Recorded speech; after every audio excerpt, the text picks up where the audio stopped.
Out of the abundance of your heart, the mouth shall speak. Do you know that your mouth tells us what is in your heart? How you speak to people, even your actions, how you carry yourself. They tell us what your heart is filled with. So if you want to know if a person is filled with the Holy Spirit, listen to what they say. Listen to how they how they speak to people. Look at how they conduct themselves.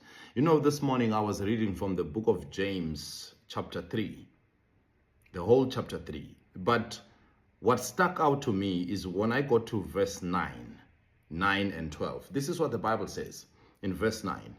We use the tongue to give thanks to our Lord and Father, and also to curse other people who are created in the likeness of God.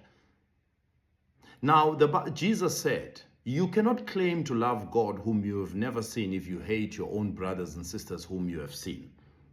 And then verse 10 says, words of thanksgiving and cursing pour out from the same mouth. My brothers and sisters, this should not happen. No spring of water pours out sweet water and bitter water from the same opening. A fig tree, my brothers and sisters, cannot bear olives.